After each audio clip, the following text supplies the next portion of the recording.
Bonjour chers frères et sœurs.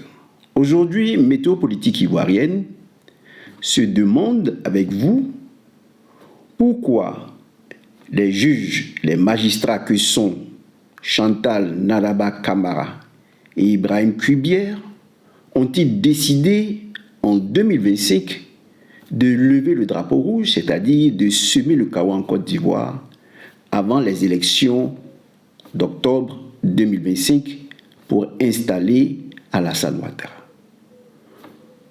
Comment et pourquoi ils l'ont fait? Alors, nous allons voir à présent comment ils ont voulu brûler la Côte d'Ivoire. Si vous le comprenez, vous saurez intérioriser, accueillir le pacte social du président Laurent Gbagbo, qui doit amener le pays à être uni. Alors, nous allons voir comment ils ont voulu brûler la Côte d'Ivoire pour savoir comment éviter que leur nouvelle nomination, la prestation de serment au Conseil d'État de Cubière, annonce un autre suicide collectif des Ivoiriens. Donc, il faut que nous comprenions le pacte social. Certains sont fiers de dire que Alassane Ouattara est le mentor du président Laurent Gbagbo qui avait décidé de se reposer et aujourd'hui, après le congrès ordinaire, il est revenu. Alors, il faut comprendre ce que disait la professeure Adam Marie Clémence. Le président Laurent Gbagbo ne cherche pas à se battre pour son futur, ni pour conserver les intérêts d'un clan. Il cherche à sauver les Ivoiriens. Si les membres du PPACI lui disent « Président, ce n'est pas le moment, on a encore besoin de toi », eh bien, il est au service des Ivoiriens, il est au service de son parti. Donc, venir comparer le président Laurent Gbagbo à Alassane Ouattara, qui est un menteur, c'est faire preuve de mauvaise foi. Entre son désir de se reposer, de s'éloigner pour s'occuper de ses propres affaires, de ses lectures et autres, et conduire le pays, comme il a dit lui-même, parce que vous ne comprenez pas le message, le discours hermétique des vrais hommes politiques. Il a dit qu'il va aider le parti à traverser ce brouillard. Si les élections s'étaient bien passées et que c'était Ouattara qui gagnait les élections, il serait retiré. Mais puisque les élections ne se sont pas bien passées, il est obligé d'aider le pays, sinon son parti politique, à passer, à traverser ce brouillard-là. Alors, avant de vous montrer comment Nadaba Camara et Cubière ont voulu brûler, semer le chaos en Côte d'Ivoire en 2025, selon leur philosophie de gouvernance, parce que eux, c'est du chaos que naît l'ordre, eh bien, avant de vous passer ces vidéos, je vais vous faire une petite dictée. Les grandes armées enterrent en cachette leurs cadavres et affichent ceux qui ont sauvé leur vie. Les difficultés que je voudrais que vous compreniez, que vous releviez dans cette dictée, c'est comment écrire réellement leurs cadavres et sauver leur vie. Donc je reprends. Les grandes armées enterrent en cachette leurs cadavres et affichent ceux qui ont sauvé leur vie. Les officiers qui ont sauvé leur vie. Je reprends, et maintenant vous écrivez. Les grandes armées enterrent en cachette leurs cadavres et affichent ceux qui ont sauvé leur vie. Donc, les grandes armées enterrent en cachette leurs cadavres et affichent ceux qui ont sauvé leur vie. Parce que les grandes armées ont honte de dire qu'ils ont perdu un certain nombre de soldats, surtout d'officiers. Alors, ils enterrent en cachette ces gens, ils n'en parlent pas, mais ils parlent de ceux qui ont sauvé leur vie. Bon, donc voilà comment Chantal Nadaba Camara et Cubière ont décidé en 2025 de brûler le pays. En vous souvenant de cela, vous allez chercher à comprendre l'importance du pacte social. On doit tous se mettre avec le président Laurent Gbagbo, être prêt à faire ce qu'il nous demande pour éviter que le pays soit brûlé cette année même, avant 2030, parce que le président Laurent Gbagbo a dit que le 4e mandat est illégal. Mais ce n'est pas le fauteuil qui nous intéresse. On va se battre pour nos droits. Parce que c'est le 4e mandat qui fait que celui-là, Ouattara, le dictateur, foule aux pieds nos droits. Et donc, le 4e mandat, qu'il le prenne, mais il ne va pas l'achever parce qu'il a décidé de fouler nos droits. Voilà comment il s'y prend avec Nadaba Camara. Écoutez là. Des candidats à l'élection, la liste définitive des candidats à l'élection du président de la République du 25 octobre 2025 est arrêtée ainsi qu'il suit. Alassane Ouattara, Yves Simone épouse Gbagbo, Labou Adjoa Henriette, Bion Jean-Louis Eugène, Domelo Séné Awa Jacob. Article 4. La présente décision sera publiée au journal officiel de la République de Côte d'Ivoire. Alors ici, quelle est la conséquence d'un tel comportement, d'un tel verdict, d'une telle décision? Alassane Ouattara, Domelo et autres sont candidats et non le président Laurent Gbagbo. Cela veut dire qu'ici, c'est un gros mensonge.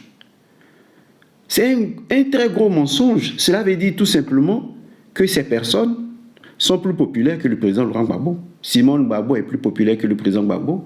Domelo est plus populaire que le président Gbagbo. Jean-Louis Billon est plus populaire que le président Laurent Gbagbo.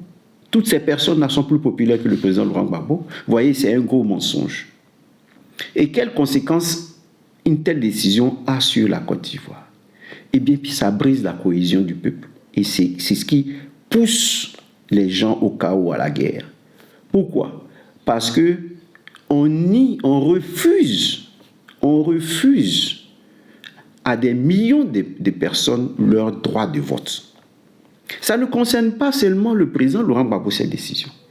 C'est nier à des Ivoiriens leur droit de vote. C'est ce qui est choquant. C'est-à-dire, j'ai un candidat. Moi, mon candidat, c'est le président Laurent Gbagbo. Et je vais aller le voter. Et quand vous le cartez, eh bien, je vais aller voter qui? Je vais voter personne. Donc, vous me privez de mon droit de vote. Vous me privez de mon droit de vote. Vous dites que oui, il n'étant pas sur la liste électorale, c'est ce qu'elle dit, n'étant pas sur la liste électorale, eh bien, il est automatiquement, il ne peut pas être candidat. Voilà, grosso modo. La Cour constitutionnelle dit, elle ne se sent pas apte à juger certains faits, comme la casse de la BCAO et autres, parce que le PPACI a dit que le tribunal qui a jugé le président Laurent Gbagbo n'était pas un tribunal compétent. Donc là, elle n'en parle pas, elle va et elle prend les décisions de Cubière. C'est à partir des décisions de Cubière qu'elle vient éliminer la candidature du président Laurent Gbagbo. Alors, voilà le premier aspect que vous devez comprendre. Comment cette dame, en refusant le droit de vote à des millions d'Ivoiriens authentiques, autochtones, c'est bien de le préciser, des Ivoiriens autochtones, elle refuse le droit de vote aux Ivoiriens autochtones, comment elle pouvait brûler la Côte d'Ivoire. Nous allons voir maintenant comment Ibrahim Cubière voulait aussi brûler la Côte d'Ivoire. Écoutez Maître Abiba Touré. Choquante qu'on a pu repérer sur la autre découverte choquante qu'on a pu repérer sur la liste électorale, des parents dont la nationalité a été modifiée. Il s'agit en fait d'électeurs inscrits sur la liste électorale avec des parents prétendument ivoiriens. alors que leurs actes de naissance racontent une toute autre histoire. Vous avez par exemple Adama Traoré. Lui, il est inscrit comme électeur. Ses parents seraient nés à Kong en 1900. Donc, j'attire votre attention sur ce point. Ses parents sont nés à Kong, selon la CEI, en 1900. Donc, ils auraient 70 ans. Ils auraient eu 70 ans à sa naissance. Déjà là, vous voyez bien qu'il y a un problème. Ses parents n'ont pas pu le mettre au monde à 70 ans. Mais bon, passons, avançons. Regardez son acte de naissance maintenant. Sa mère est en réalité née en 1930, pas en 1900. Et surtout, ses deux parents ne sont pas nés à Kong, mais à Bougouni, au Mali. Donc non seulement on nous présente des âges impossibles, mais en plus l'origine des parents est totalement modifiée. Pourquoi c'est grave? Eh bien parce que la nationalité ivoirienne est une condition pour être électeur, c'est logique. Et ici on constate clairement que des personnes ont été inscrites sur la base de fausses informations, pour faire passer des électeurs d'origine étrangère comme étant ivoiriens de naissance. Et ce n'est pas un cas isolé. Rien qu'à Dabou, il y a eu près d'1 millier de cas comme celui-ci qui ont été détectés. Imaginez ce que ça doit être à l'échelle de tout le pays. Et pendant ce temps-là, la CEI, elle ferme les yeux. Ou alors elle fait semblant de ne rien voir. Mais la CEI ne s'arrête pas là. Elle va continuer de nous surprendre encore. On a découvert des cas hallucinants d'électeurs qui sont plus âgés que leurs propres parents. Voici quelques exemples qu'on ne voit même pas dans les films d'action ou de science-fiction. Niaba Olivia, qui est née le 3 février 1999. Et dont le papa est né le 1er février 2001. Oui, 2 ans plus tard. Dans cette famille, on peut se demander qui commande entre le père ou la fille. Nous avons aussi des électeurs plus âgés que leur mère, comme par exemple Amani Kwame Blaise, qui est né le 1er janvier 61, et sa maman est née le 30 décembre 65. Soit la CEI a inventé la maternité à rebours, soit elle ne vérifie rien du tout. Nous avons encore des électeurs du même âge que leur père, comme Yehoun Golo, qui est né le 1er janvier 97, et son papa est également né à la même date de naissance précise. Un papa jumeau de son fils, quoi. Et ça ne choque pas la CEI. Nous avons encore des électeurs du même âge que leur mère. Par exemple, Yen Ouattiliou Korté, né le 1er janvier 1960. Et sa mère est née le même jour, au même lieu. Mère et fils ont la même date, même année. Peut-être même ont-ils partagé la même classe pendant qu'on y est. Qui sait? Pendant ce temps-là, voilà ce que déclare fièrement la CEI. Écoutez-la. Aujourd'hui, la Côte d'Ivoire a un système électoral fiable. Ce n'est pas parce que nous sommes à la commission électorale indépendante qu'on le dit. Il y a bon nombre de pays qui s'inspirent de la Côte d'Ivoire. Ah bon? On nous copie? Qui ça? Je serais curieuse de savoir quel pays voudrait d'une telle liste électorale. Et est-ce que ces pays ont aussi vu que chez nous, les enfants naissent avant leurs parents? Ce que fait la CEI, ce n'est pas de la fierté, c'est du déni pur et simple. On ne peut pas produire une liste électorale pleine d'absurdités, de fraudes, de contradictions, et ensuite venir dire que tout va bien, à moins d'être de mauvaise foi. Quand on est au cœur du dysfonctionnement, on devrait avoir honte et non pas fanfaronner avec des locutions latines bien loin des réalités de notre liste électorale. Continue. Vous pensiez qu'après les enfants plus vieux que leurs parents, on avait atteint le sommet de l'absurde? Vous vous trompez. Sur la liste électorale provisoire transmise par la CEI, on découvre encore une perle de plus. Des femmes âgées de 60 ans, de 70 ans, 90 ans, voire même plus de 100 ans, qui accouchent le plus naturellement du monde. Prenons quelques cas concrets. Gouré Justin Djaouri, qui est né le 31 décembre 83. Vous savez quel âge a eu sa maman? À quel âge sa maman l'a eu? Eh bien, d'après la CEI, sa maman est née le 1er janvier 1852. Ça veut dire qu'elle avait 131 ans quand elle l'a mis au monde. Oui, vous avez bien entendu, 131 ans. On a aussi le cas de Apo Géraldine Yavo, dont la maman avait 91 ans le jour de sa naissance. Là aussi, chapeau bas à la CEI pour cette prouesse médicale. Et ce n'est pas quelques cas isolés. Selon nos recherches, il y avait 23 084 électeurs, dont la mère avait plus de 60 ans au moment de leur naissance. 23 000. Alors soit la médecine ivoirienne est en avance de plusieurs siècles, soit, soyons francs, la CEI invente, bricole, laisse passer des absurdités grossières sans sourciller. Sur la liste électorale 2025, la biologie ne compte plus. Tu peux être une femme de 60, 80, même 100 ans et enfanter comme si de rien n'était. Et la CEI trouve ça normal. Résultat, on se retrouve avec une liste électorale qui défie la science, la logique et la crédibilité même de notre démocratie. Bravo la CEI. Autre découverte choquante qu'on a pu repérer sur la liste électorale, des parents dont la nationalité a été modifiée. Il s'agit en fait d'électeurs inscrits sur la liste électorale avec des parents prétendument ivoiriens. Donc, en résumé, vous devez comprendre ceci. Chantal Nanaba Camara nie le droit de vote de millions d'électeurs ivoiriens. Elle refuse que des millions d'électeurs ivoiriens votent. C'est ce qu'il faut comprendre. Et ainsi, elle sape la cohésion du peuple. Ça, c'est ce qu'il faut retenir. Maintenant, concernant Cuibière, ce que vient de nous dire Maître Habiba Touré montre que l'audit de la liste électorale est truffée de noms de faux papiers. Et c'est des faux papiers qui sont allés choisir Alassane Ouattara, qui lui-même avait été poursuivi par le président Bédié, qui avait lancé contre lui un mandat d'arrêt international pour faux papiers. Donc nous sommes dans le contexte d'un pays où ceux qui sont sur la liste électorale sont des détenteurs de faux papiers. Les conclusions sont nettes avec Maître Habiba Touré. Il y a des gens qui sont nés avant leurs parents. Il y a des enfants qui sont nés avant leur papa, avant leur maman. Il y a des femmes de 130 ans qui mettent au monde des enfants. Il y a d'autres mecs qui mettent 100 enfants au monde. Vous voyez, même les animaux même ne le font pas. Donc, vous voyez, et donc nous avons dans la liste électorale des faux papiers. C'est-à-dire des gens identiques à Alassane Ouattara qui avaient été poursuivis par Bédié, lancé un mandat d'arrêt international contre lui. Et comme les musulmans de Côte d'Ivoire ont cru voir en lui leur héros, le président Laurent Gbagbo, face à cette fronde-là, était obligé de lui concéder une autorisation spéciale pour un seul mandat, non pour 2, non pour 3. Tout simplement pour éviter une guerre civile en Côte d'Ivoire. Donc il faut comprendre ça, parce que beaucoup sont en train de dire oui, Bédié avait lancé un mandat d'arrêt international contre lui et c'est Gbagbo qui a accepté qu'il vienne. Non. Non. Si on veut faire le procès de cela, c'est partir du bétail électoral que vous-même, en tant que parti unique, avez voulu avoir pour pouvoir toujours installer le président Houphouët-Boigny. Et je vais vous laisser ce témoignage pour vous faire comprendre la mentalité qui vous a fait entrer le serpent en Côte d'Ivoire, qui vous a fait entrer l'araignée en Côte d'Ivoire qui a tissé sa toile. Ce n'est pas le président Laurent Gbagbo.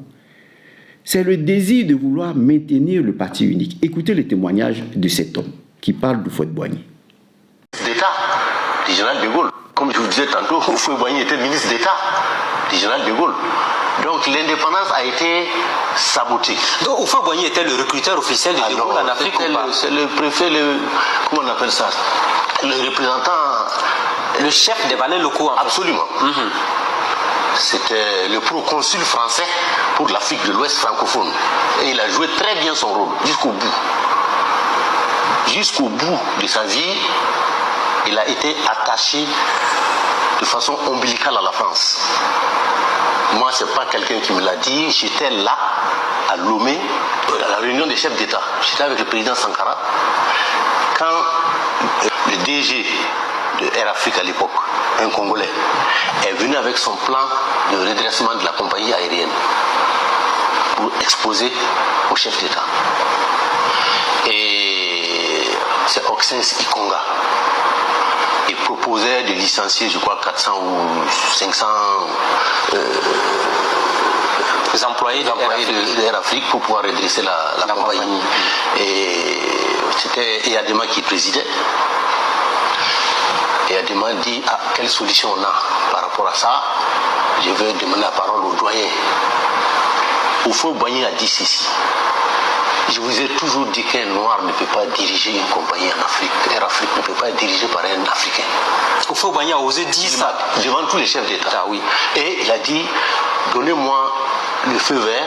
Je veux voir mes amis français. Ils vont nous amener un Français pour redresser Air Afrique. Il n'y a que Thomas Sankara qui a pris la parole pour dénoncer ce comportement-là et donner l'exemple des Ethiopian Airlines qui existe depuis 1945 et qui n'a jamais utilisé un expatrié comme DG. Comme je vous disais tantôt.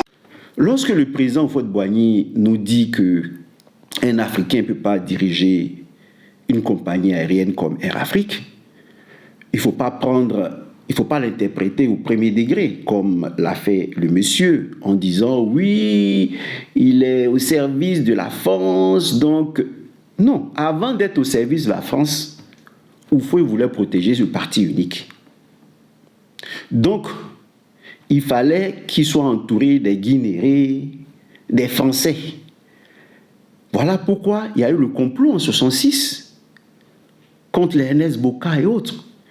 Parce qu'il avait peur de voir des Ivoiriens venir compétir avec lui sur le plan charismatique.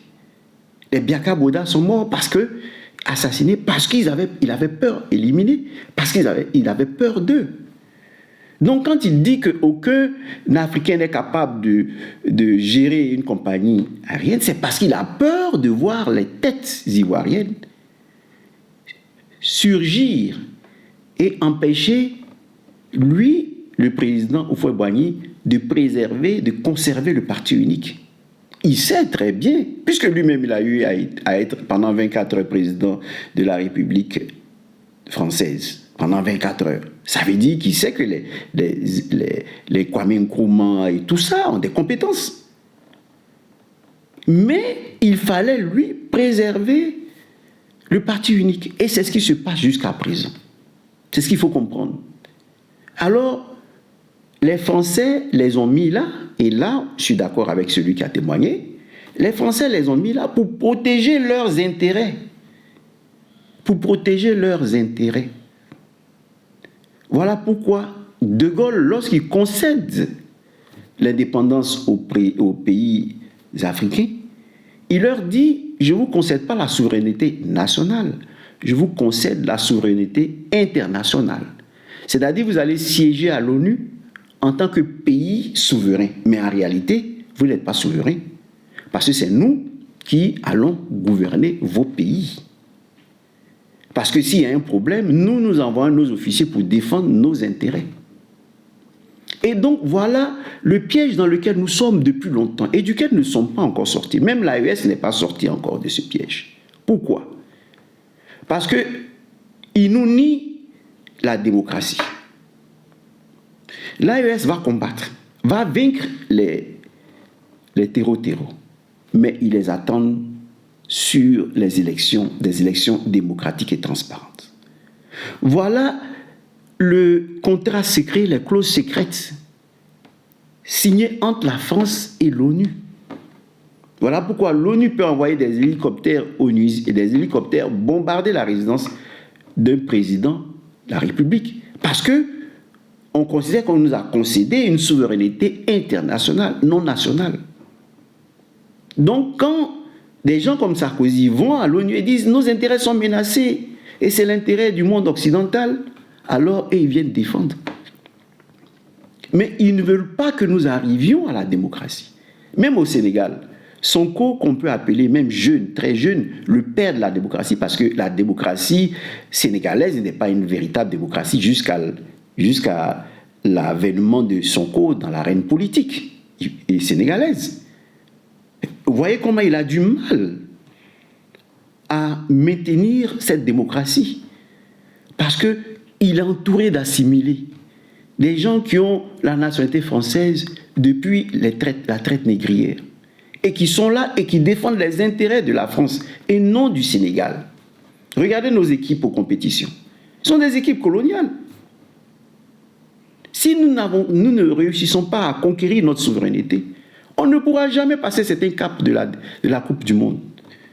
Il faut que vous enleviez ça de votre tête. Nous demeurerons des équipes coloniales. Parce qu'on peut dire à un joueur, si tu mets le pied là, tu perds ton contrat. Hein. Si tu es blessé là, tu perds ton contrat. Et l'enfant a peur, il ne peut pas jouer. On te dit, bon, on fait 2-1 avec l'Allemagne, 2-1 avec qu'on appelle ça, les gens d'Alan, et puis la Norvège. Et puis, bon, ce faisant, vous allez jouer, faire un pari, les paris 2-1, 2-1. C'est bon, non? Bon, demandez à vos amis de parier 2-1. Et puis, on se fait de l'argent, et puis on se sépare. Laissez la Coupe du Monde aux autres. Voilà ce qui se passe. Voilà ce qui se passe. Vous avez vu l'Égypte et l'Argentine. Vous avez vu comment ça s'est passé. Parce que nous sommes toujours dans une situation coloniale. Et on nous nie la démocratie. Vous comprenez? On nous nie ça. Parce que De Gaulle s'est entendu à l'ONU pour dire non. Voilà, ceux-là, ils ne peuvent pas gérer la démocratie. Ils ne peuvent pas aller à des élections transparentes et libres. Voilà le pourquoi. Ceux-là ont voulu faire brûler, les deux magistrats ont voulu faire brûler la Côte d'Ivoire en 2025. Parce qu'il faut qu'ils confirment ce que Sarkozy a dit, l'Afrique, les Africains ne sont pas encore entrés dans l'histoire. Les Africains ne peuvent pas organiser des élections démocratiques, transparentes et libres. Le président Laurent Gbagbo, qui est un homme politicien non violent, fait tout pour qu'on arrive à des élections démocratiques. On écarte sa candidature. D'autres font semblant de venir avec leur double nationalité parce que ceux-là, je ne parle pas d'eux parce qu'ils jouent le jeu de la France. Voilà. Ils font semblant de venir nous côtoyer, mais en réalité, ils défendent les intérêts de la France. Vous voyez? Voilà le pourquoi de ces témoignages donnés par cet homme et le pourquoi de tout ce qui se passe. Maintenant, vous allez écouter ici plus de 30 ans de lutte de cette dame à Montmartre qui m'est restée dans la tête et je vais vous faire entendre le témoignage de sa nomination lors du premier congrès constitutif pour vous faire comprendre que notre combat ne date pas d'aujourd'hui. Donc, on ne peut pas parler de troubles à l'ordre public, mais nous allons conquérir nos droits. Ayez confiance. Avec le président Laurent Gbagbo, nous allons conquérir nos droits. Alors écoutez le témoignage d'Ago Marthe concernant sa nomination à la tête du comité de contrôle du PPACI. J'ai du mal à exprimer le sentiment exact que j'ai eu par rapport à cette élection parce que nous étions dans un contexte du congrès constitutif dont j'étais membre du présidium. Donc moi, j'étais très préoccupée par le déroulement de nos travaux, la réussite de nos travaux. Quand la veille du congrès, vers aux environs de 20h, on m'a appris que je serais la candidate au poste du comité de contrôle. Bon, j'ai attendu le lendemain matin parce que j'étais prise de court pour donner ma réponse. Donc vous voyez, j'étais un peu dans un sentiment de stress du déroulement des travaux et puis ça me tombe là-dessus.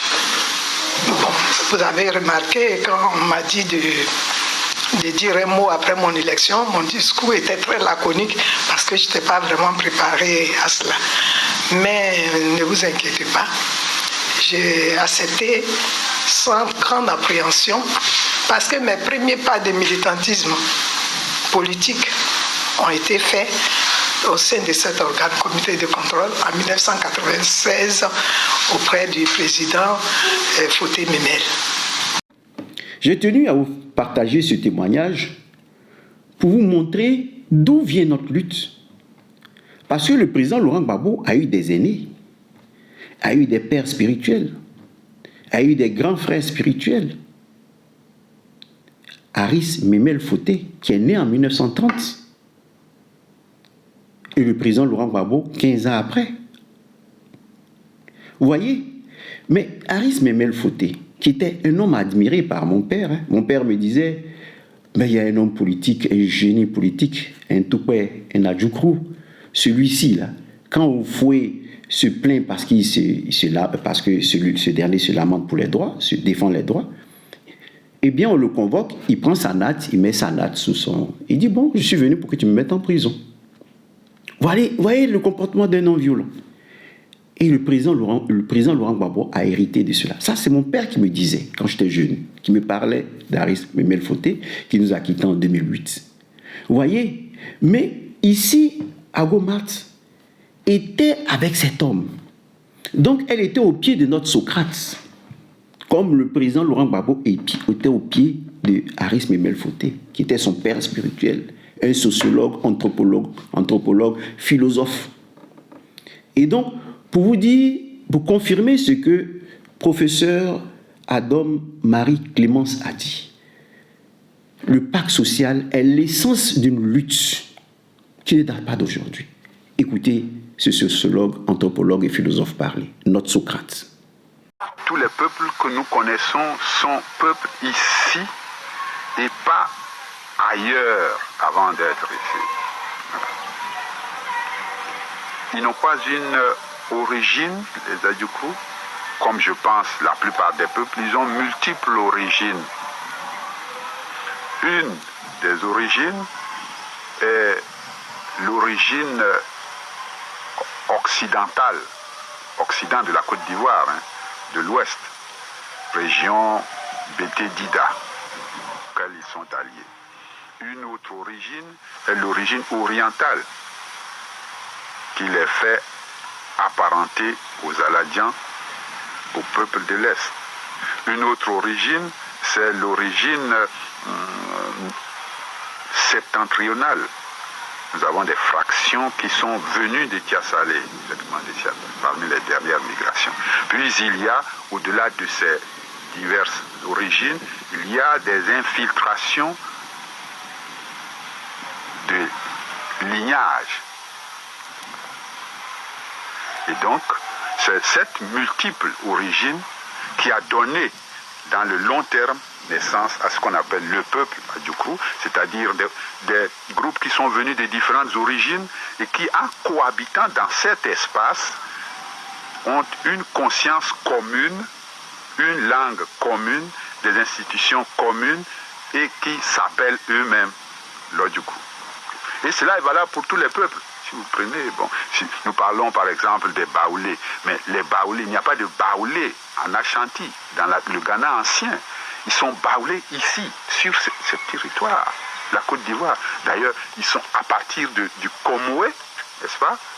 Ils changent et deviennent baoulés. Voyez. Et beaucoup de peuples que nous sommes aujourd'hui ont évolué de cette façon, sont devenus. Donc c'est une particularité de cette terre, autour de la savane pour les Adjoukrous et pour les autres de cette terre qu'on appelle la Côte d'Ivoire. C'est ici qu'ils sont ce qu'ils sont maintenant. Pourquoi les Adjoukrous? En quelques mots, il résout un problème qui a opposé les Ivoiriens pendant un certain temps. Oui, les Baoulés viennent du Ghana, les Krou viennent du Libéria. Qu'est-ce qu'il vous dit ici? Il vous dit simplement qu'aucun peuple ne s'est formé ailleurs pour venir. Tous se sont formés sur place.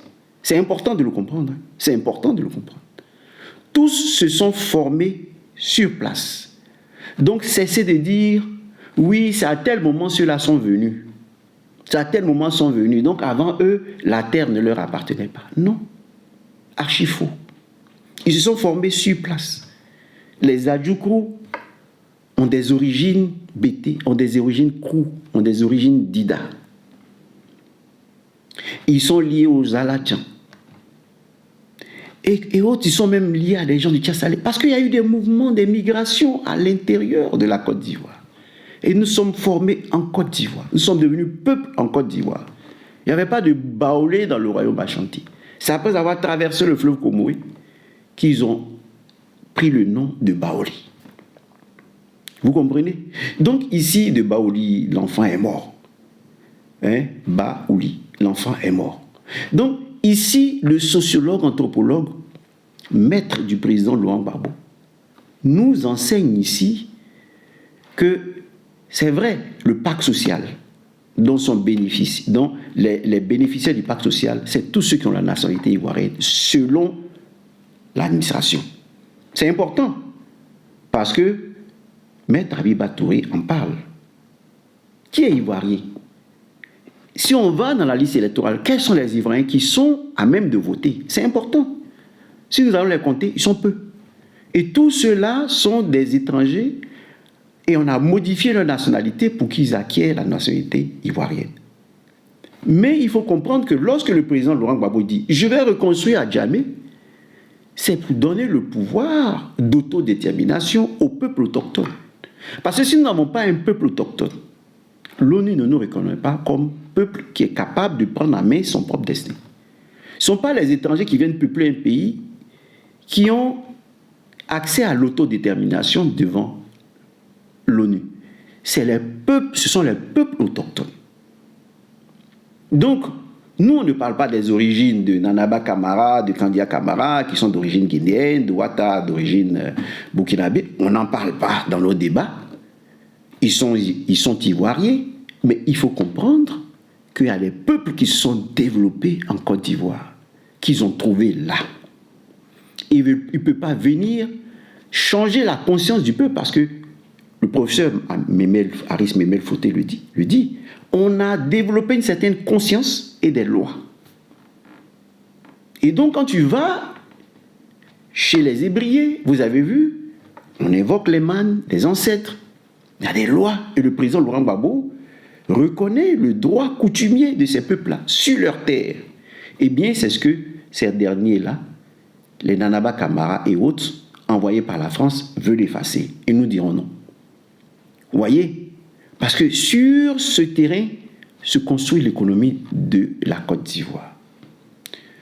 Je ne saurais finir mon exposé, parce qu'ici je vous ai montré comment ils ont voulu brûler la Côte d'Ivoire en 2025 et pourquoi ils ont voulu brûler la Côte d'Ivoire. Parce que la France veut conserver ses intérêts et la France ne veut pas que nous arrivions à la démocratie, nous empêche d'organiser des élections transparentes et libres. Pour dire à l'ONU, nous n'avons pas seulement la souveraineté internationale, nous avons aussi la souveraineté nationale. C'est pour cette raison que nous nous battons par rapport au pacte social. Il faut que vous le compreniez. Alors, la réponse à la dictée, c'est cela. Les grandes armées enterrent en cachette leurs cadavres et affichent ceux qui ont sauvé leur vie. Alors, quand on considère les cadavres des grandes armées, les grandes armées ont beaucoup de cadavres. Donc, leur prend S, cadavre S. Parce que ce sont les cadavres des armées. Les armées n'ont pas qu'un seul cadavre. Les armées ont beaucoup de cadavres. Leur cadavre prend S. Mais quand on dit « et affiche ceux qui ont sauvé leur vie », ceux qui ont sauvé leur vie ont une seule vie. Donc, leur vie ne prend pas S. Vous voyez? Donc, c'est un adjectif, disons, un pronom possessif. Vous voyez? C'est possessif. C'est-à-dire, leur montre l'appartenance. On dit « monte ton son, note votre leur ». Nos voleurs. Donc ici, c'est des adjectifs possessifs. Vous voyez, leur, notre, leur vie. Les armées ont plusieurs cadavres. Donc leur cadavre prend S. Mais nous n'avons qu'une seule vie. Donc afficher ceux qui ont sauvé leur vie ne prend pas S parce que chacun de nous a une seule vie. C'est comme si on disait leurs yeux. Eh bien, chacun de nous a deux yeux, donc ça prend S. Leur bouche, chacun de nous a une bouche, donc on ne met pas S. Vous voyez? Donc, quand on parle de la possession, il faut savoir combien on possède. Si on possède beaucoup de choses, on met S. Si on dit, les enfants pleurent leur mère, chaque enfant a une mère. Donc, on ne mettra pas leur mère S, on dira leur mère au singulier, parce que chacun a une mère. Je répète cette dictée-là parce que je vois des fautes encore jusqu'à présent. Lorsque je scrolle les vidéos, je vois des fautes. Il faut qu'on sorte de cela. Il faut qu'on finisse avec cela. À l'heure, il faut éviter cette faute. Je voudrais finir ma vidéo en m'adressant à notre sœur Chantal Nanaba Camara. Je voudrais m'adresser à elle comme grande sœur aînée. Voilà. Et parler de Dieu avec elle, puisque j'admire ce côté-là, la quête de la sagesse. J'admire ça chez elle, mais je voudrais lui dire, il faut qu'on évite la mentalité de nos pères comme le président Houphouët-Boigny qui pensait que les Blancs peuvent faire certaines choses et les Noirs non. Non. Alors, il y a des leçons spirituelles, des doctrines que vous devez éviter. Parce que le Seigneur Jésus dit, si la lumière de tes yeux est ténèbre, quelle ténèbre? Ça veut dire quoi? Si le shivaïsme du Cachemire est pour toi, Chantal, je parle en tant qu'aîné, je venais parler de toi à moi, Chantal. Si pour toi le shivaïsme du Cachemire est lumière, c'est triste. Pourquoi? Parce que Jésus nous parle du dualisme. Or, cette doctrine est non dualiste.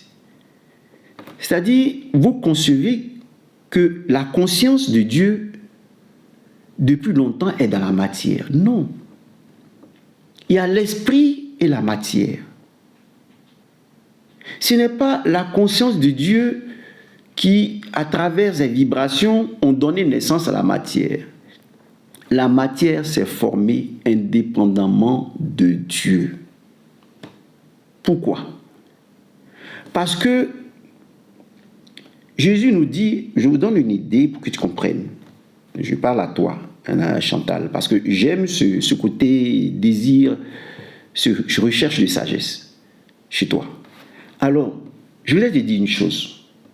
Quand Jésus parle des vierges prévoyantes, des vierges imprévoyantes, il dit qu'il va venir, une voix va crier dans la nuit pour dire le temps est venu, le temps est proche, c'est fini.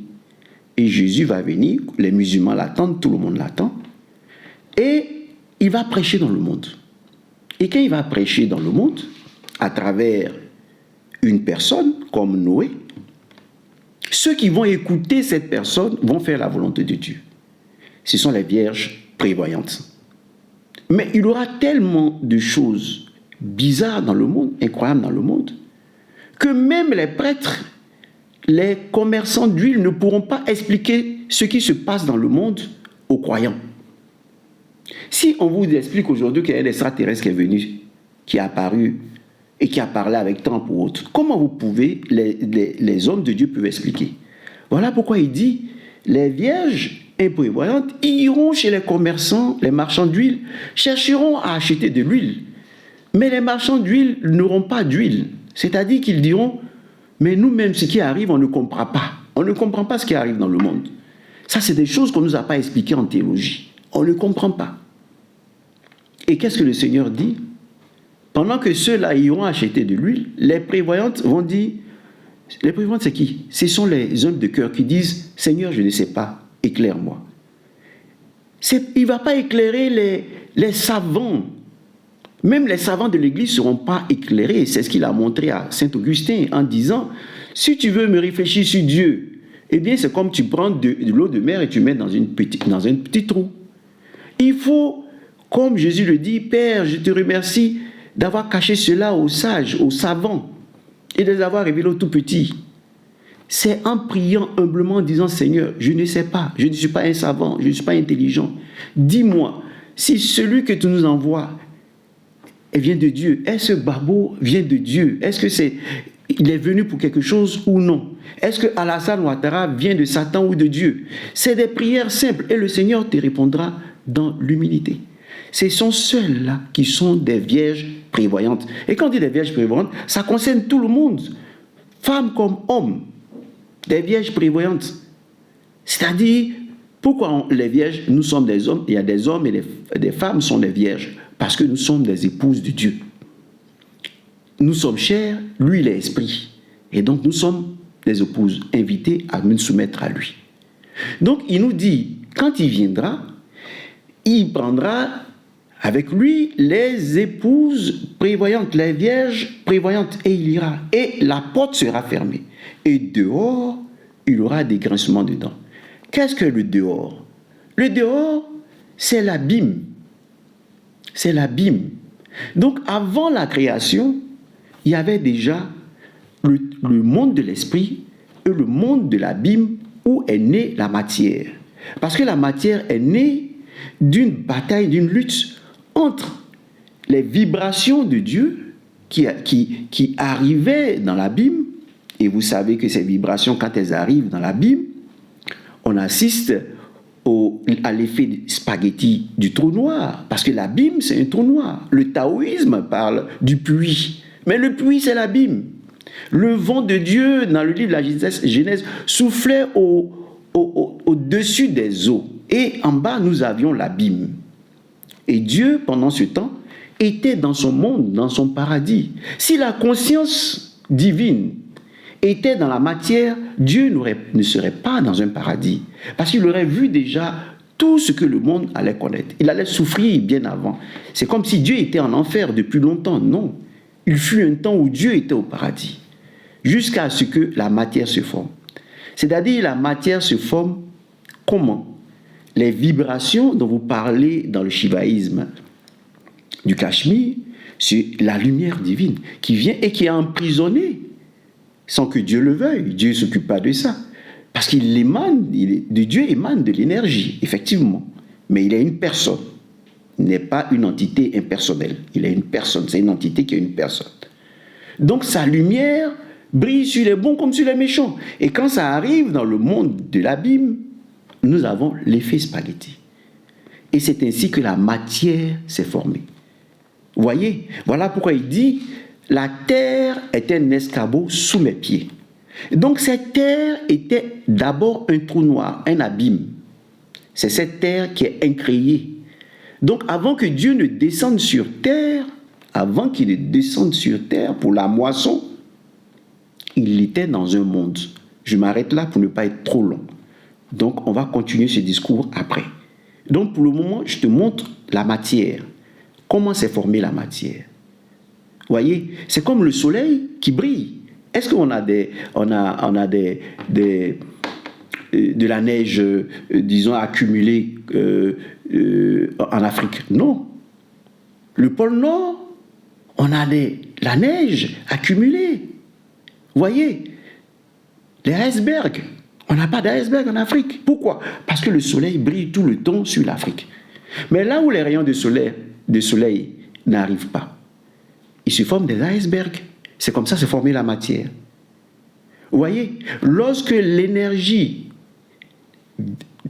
qui émane de Dieu arrive à la frontière de l'abîme paralyse cette énergie et c'est ainsi que s'est formée la matière, qui est un escabeau sous les pieds de Dieu, qui sépare le monde de Dieu du monde de l'abîme.